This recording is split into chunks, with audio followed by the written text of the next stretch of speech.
Critical talks set to begin next week in an effort to ease tensions over Ukraine. Hello, I'm Anton Fedyashin, and this is The Heat.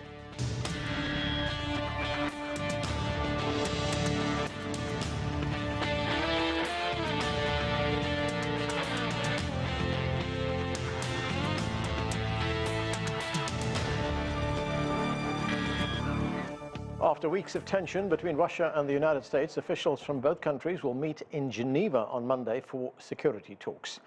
At issue, Russia's concerns over Western expansion and NATO's support for Ukraine, while Kyiv is worried about the Kremlin's military buildup along its shared border. CGTN's Nathan King has more in this report. Yeah, pretty crucial talks going into this week. We have the number 2, Wendy Sherman from the State Department, and the Deputy Foreign Minister, Sergei Ryabkov, meeting in Geneva, ostensibly for Washington. At least this is about diffusing what they call a crisis on the Ukraine border with what they say is a Russian plan to potentially invade with 100,000 troops. Of course, Moscow has denied this. Vladimir Putin, the Russian president, wants it to be about more than that. They basically essentially want a guarantee that NATO will not expand eastwards. This is a holdover from the Cold War. Essentially, Russia feels it was promised that after the end of the Soviet Union that NATO would not expand. It has done, as you know, from Poland to the Baltic states and elsewhere. And they've made no secret of perhaps Ukraine, Georgia and others joining. This is unacceptable for Vladimir Putin and Russian national interests. It's going to be very interesting to see how these talks are also overshadowed by what's going on in Kazakhstan, as Russia and other regional actors have sent in peacekeepers there. It's going to be also an interesting balance between what the US has threatened as crippling sanctions if Russia does, in fact, make a move into Ukraine, and what the Russians are basically saying is that they want to restudy the whole security architecture of the region, considering that they feel surrounded. Now, of course, the Americans have been consulting with their NATO allies. They have been saying to Moscow they will move without them. There are also going to be meetings following the meetings in Geneva with Russia and NATO, with the US and their NATO partners, and elsewhere as well. I mean, to say that there is a threat of war is perhaps overstating it, but what we do realize in this post-Cold War relationship between Washington and Moscow, there's been a litany of misunderstandings and mistrust. That has never been higher between the Biden administration and the government in Moscow under Vladimir Putin. And these talks, hopefully, will at least de-escalate the situation in Ukraine and provide a window for more talks as well. CGTN's Nathan King reporting there. Well, there is much to talk about. Let's get to our panel. Anton Fedyashin is a Russian affairs analyst and history professor at American University. Yuval Weber focuses on Russian military and political strategy at Marine Corps University and is a research assistant professor at Texas A&M. Also with us is the executive director of the Answer Coalition, Becker, and Andrij Dobriansky is the communications and media director at the Ukrainian Congress Committee of America. Thank you, everyone, for being with us. Anton Fedyashin, these are big security meetings coming up next week. Russia will meet with US officials on Monday, and then Russia will also hold a meeting with NATO later in the week. Ahead of that, in fact, NATO held a meeting on Friday and made an announcement after that. Its Secretary General Jens Stoltenberg ruled out any halt to the continued expansion of NATO to address Russian security concerns. Effectively, he rejected the Russian security concerns and President Putin's demands for easing tensions over Ukraine. So what do you make of that? Is that just posturing? Well, it's posturing. It's also what you would expect from a general secretary of an organization whose real, raison d'etre these days is to stimulate the crises that it itself was created to handle by expansion. Ultimately, listen, NATO is a collection of its members, and it won't be Jens Stoltenberg who will be making the ultimate decisions. It will be the individual members of NATO that will be making the decisions about expansion. So it will be up to the US, to Germany, to France, and all of the other members of the organization. But yes, there's posturing also involved in this from all sides, including the Russian one. This is standard diplomatic practice. You sort of up the ante and you present the other side or sides with maximalist demands with the expectation that in the process of negotiations, you will, in the process of compromising, lose as little of your interests as possible. So I think that there's nothing to be expected from the meetings immediately next week. I think this will be a long-term process. But the fact that the dialogue has begun and that no one will get everything that they want is a step in the right direction. Andrij Dobriansky, Stoltenberg's statement also said, and I'm quoting here, he said, "We will not compromise on core principles, including the right to every nation to decide its own path, including what kind of security arrangement it wants to be part of." Of course, for Ukrainians, that would be music to their ears, wouldn't it? But isn't there also a risk of heightening tensions here? No, the risk was allowing the veto of the Bucharest decision in 2008. Had the rest of the countries gone along with the proposal to allow Georgia and Ukraine to enter, we would likely not be in this position that we are today. Unfortunately, some of the moneyed interests got to Germany and other members to veto the decision. And that is a similar decision to expansion as well. So when other countries are allowed in, it is a collective decision, not necessarily one of each country, but collective decision. And the same way that a country was blocked from entering, so too would be changing the closing door policy would have to be a collective decision. So in this case, we're looking at the potential for NATO to continue allowing Europe to live without war for the most part, unlike most of the beginning of the previous millennia. And that's what NATO does. NATO gives the rest of the world a stable security guarantee for most of Europe. What about the Russian concern, Andrij, that any involvement by Ukraine in NATO, even if it's not formally a member of NATO, is a threat to its security? Russia is a threat to everybody's security on its border. So NATO is not invading countries. Russia today sent the same units that invaded Ukraine, that bombed Syria. They sent those units to another country, to Kazakhstan. Russia invades other countries. NATO helps keep the peace by making sure that other countries aren't invaded. So when the Baltics are secure, it's because they're a member of NATO and they know that they will not be invaded. Similarly, Ukraine should have that guarantee as it was promised in 2008, as it has been trying to get accession since 2002. So 20 years beginning this year. Brian Becker, what do you make of that assessment, that it's actually Russia that poses the threat? Our fellow guest here has a very short memory. What happened in Yugoslavia, sir? What happened in 1999? What happened between March and June of 1999 when NATO dropped 28,000 bombs and missiles on Yugoslavia? NATO doesn't invade countries. What was Afghanistan? By the way, Afghanistan's quite far from the North Atlantic. I mean, we have a situation here where the United States sees the vacuum in Eastern and Central Europe following the collapse of the Soviet Union and decides to militarize the region. And what better way to secure and cement an American sphere of influence than to incorporate these countries into NATO? Ukraine was the second largest republic in the Soviet Union after Russia. Now the United States, willy-nilly following the US-backed fascist-led coup d'etat in February 2014 against a corrupt but democratically elected government in Ukraine, is now taking step-by-step efforts to incorporate Ukraine into NATO, and if it's not formally into NATO, certainly to do so in a way that takes US advanced weapons and European advanced weapons and puts them on the border of Russia, and then denounces Russia for bringing its troops inside of Russia close to a border that NATO or US and Western forces are threatening it from. This is a clear-cut case where NATO designed to thwart a Soviet intervention in Europe in the 1940s, following the end, so-called, following the end of the Warsaw Pact, following the collapse of the Soviet Union, is finding reasons for its continued existence. And it's very dangerous, and it's a game of chicken, and it will likely lead to real conflict. Okay, Andrij, a very quick response from you, please.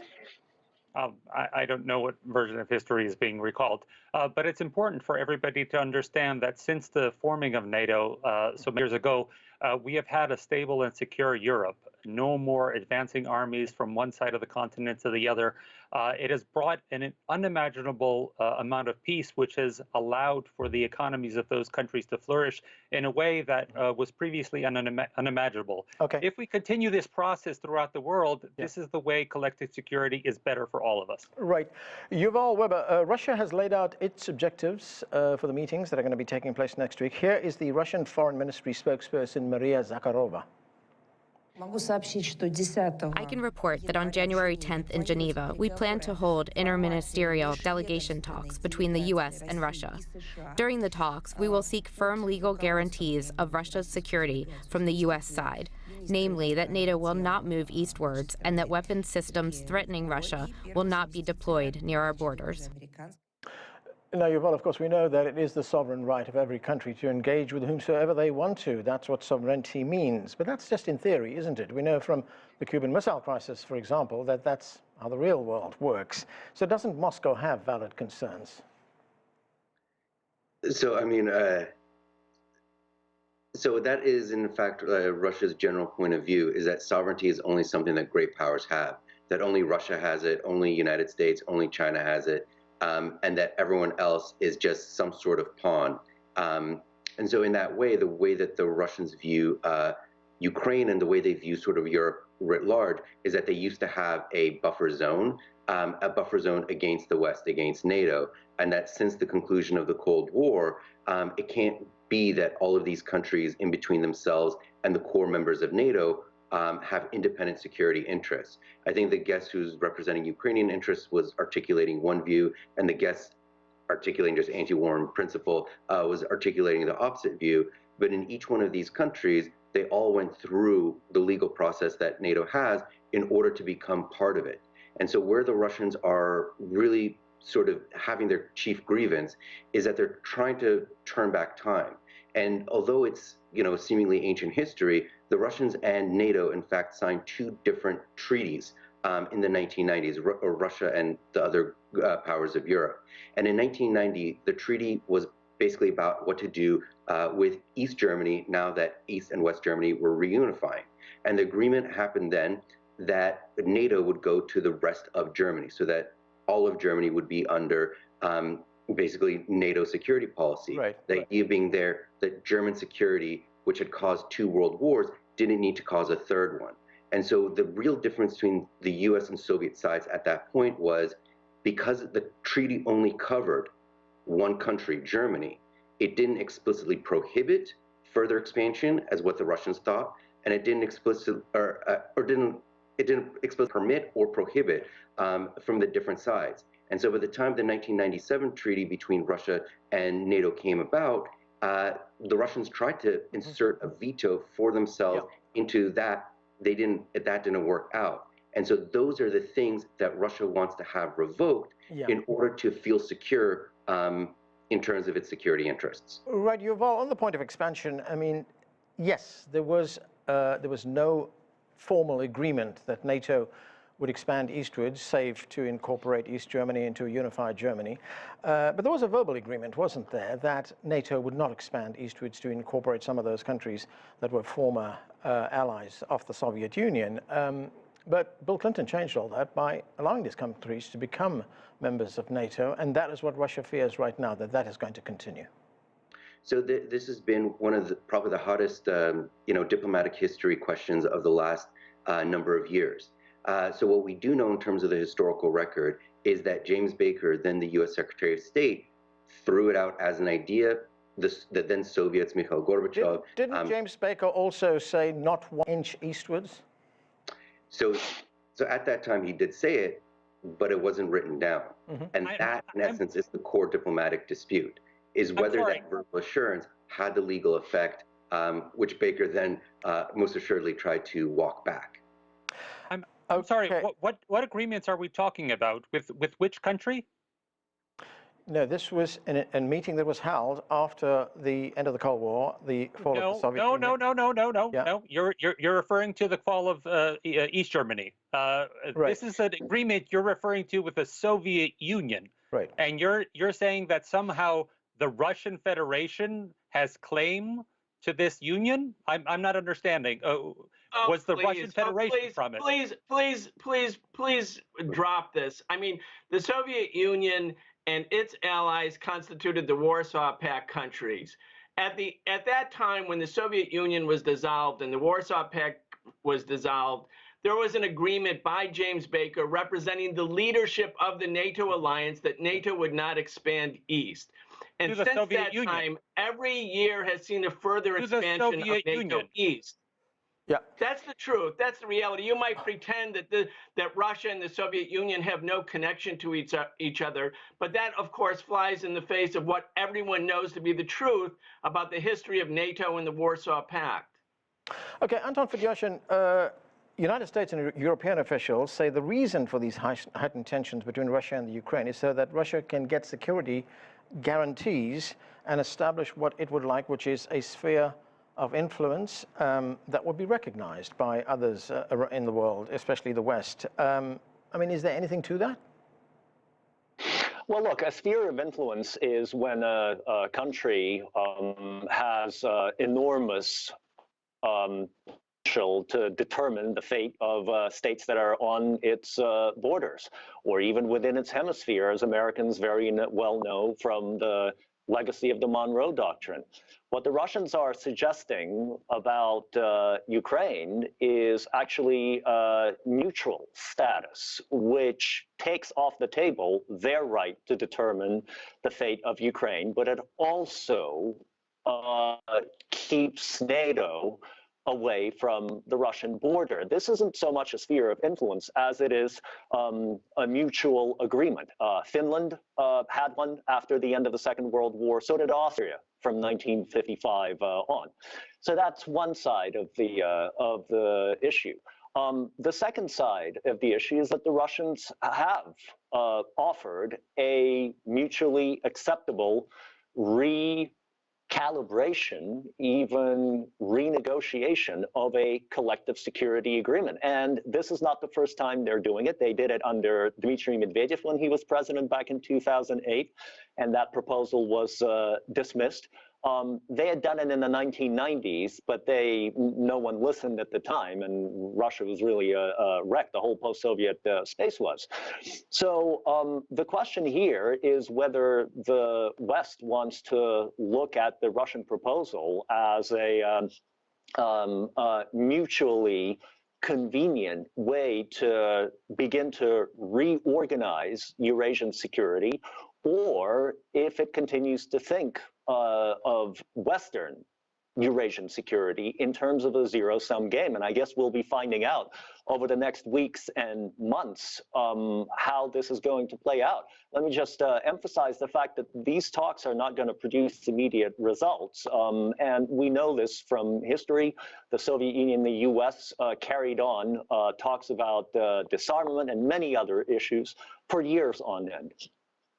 Brian Becker, these talks between Russia and the United States, they began towards the end of last year.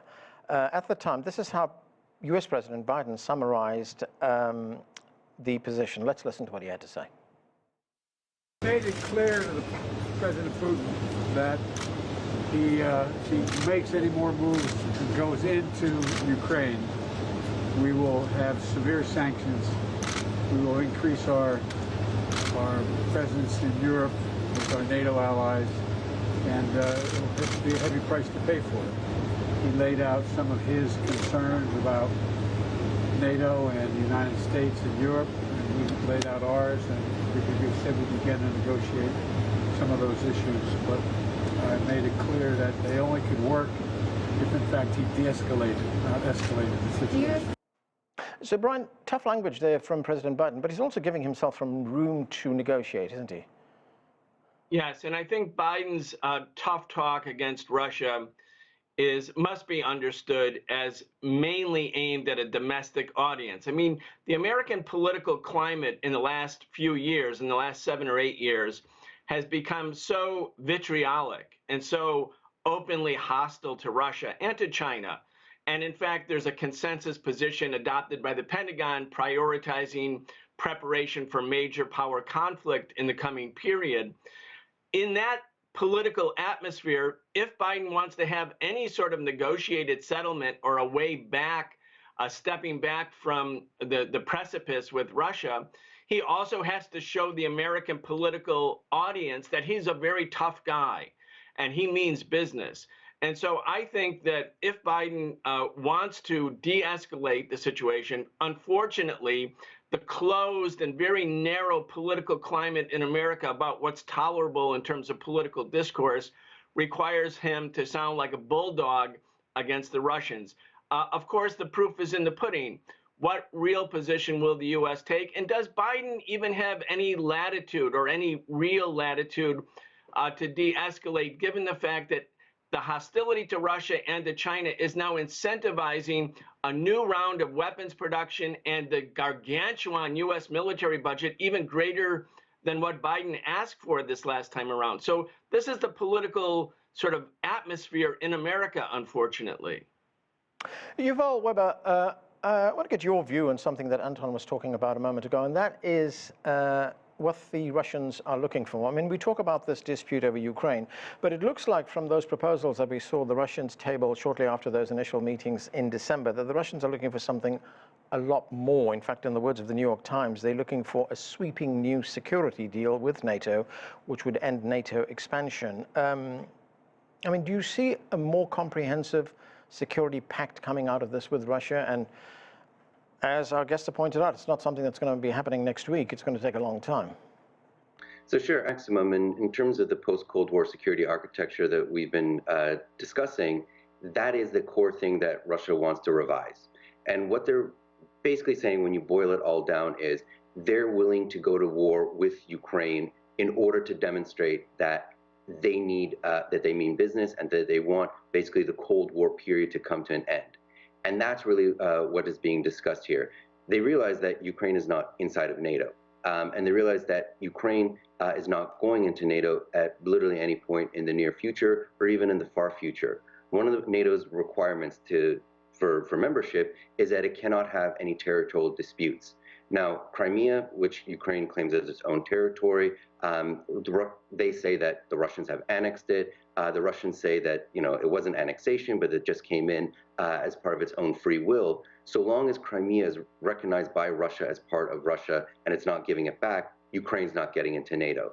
It's for that reason that there are also Russian troops in Moldova and Transnistria, Abkhazia and South Ossetia in Georgia, and there are also, you know, disputed territories between Armenia and Azerbaijan, Nagorno-Karabakh. So the whole idea that Ukraine is getting into NATO anytime soon is not on its face credible. But what is credible is that if Ukraine, which is the last major sort of post-Soviet country, which is trying to articulate a different orientation altogether, if it gets into basically Europe and Western institutions, primarily the European Union, what does that say about Russian institutions, domestic political and economic institutions? And that is a core thing which would then signify that Ukraine is in effect lost to Russia forever, and that its quote-unquote buffer zone, and we spoke about sovereignty earlier, that Ukraine would be able to demonstrate some iota of sovereignty against what Russia and President Putin wants, and that's fundamentally the unacceptable part, and that's what President Putin and Russia are threatening war over to prevent and to bring the United States, NATO, to the bargaining table to see if it can prevent Ukraine from basically continuing on its path. And the fundamental bet, and you know, I'll end here, is to say that what Russia is saying is that if Ukraine doesn't stop what it's doing and the West doesn't stop supporting Ukraine, then it will invade. And that you had the quote, or you know, the little clip from President Biden a moment ago, in which he said there will be devastating sanctions. Right. So assume there are devastating sanctions, but there isn't armed support. Okay. What President Putin is betting at that moment is that that would be the thing that would get Ukraine to see the West is not going to support you. They're not going to militarily aid you. So if you want to continue suffering under invasion, under occupation, keep at it. But if you want to basically stop, that's the point in which we'll give you back your border, etc. All right, let me get Andrij Dobriansky's view on that. Well, I mean, the honest fact that is it's not just the United States. Certainly, they are the major trainers of the Ukrainian military and the major investors as far as money is concerned. But we have all three Baltic nations now committed to supporting Ukraine's army with weapons. We have Poland. We have new countries added almost every half year in terms of not just training the Ukrainian military, but adding to the alliance. Just in the last month, we had the French Navy operating PASCO training exercises in the Black Sea with the Ukrainian Navy. This is not a situation where one country is dictating things to another country. In fact, I must correct the record in all this talk about a post-Soviet country, because Ukraine, as many other countries in the area, is a country that now has elected leadership, senior positions of their government that are staffed by people who never grew up in any sort of Soviet country. Right. So this is a new reality, and the reality is that one country in the area has consistently invaded other territories. And what the rest of the world does, as far as the United Nations is concerned, and their 100 countries who condemned the armed occupation of Ukraine, what the rest of the world is concerned is what is happening in the area to those people. These are people, not buffers. So if another country like Russia is invading other countries, then they need to be dealt with in a very severe way. And that's what the president is saying. Okay. Before we go, Brian, I want to get to another development in Central Asia, and we've seen these major demonstrations in Kazakhstan over the past few days. Dozens of people are dead. There's been a fierce reaction there. Very quickly, we've only got a minute, unfortunately. What is this about? Well, there's a combination here. You have legitimate grievances on the part of the population. You have a government that has done a lot to suspend basic civil rights and civil liberties. And at the same time, we should be very aware that there are very well-financed non-governmental organizations financed by Western powers, particularly by the United States, that are taking advantage of any unhappiness, any alienation on the part of the population to stoke rebellion in Kazakhstan in order to both gain a geostrategic advantage against both Russia and China. And so we have this intersection between domestic politics, which are on one side, but the geostrategic politics, which I believe will become dominant, have become dominant here already. And that's why you see all the Western powers lining up in support of protests. They don't support protests in the United States or in Western Europe, but whenever anything like this happens in a country like Kazakhstan, you can be sure that the U.S. media, the U.S. politicians, Democrats and Republicans are all there for it. Okay, and that's where we have to leave it. That is it for this edition of The Heat. I'm Anand Naidu in Washington, D.C. Thanks to all our guests for being with us, and thank you for watching.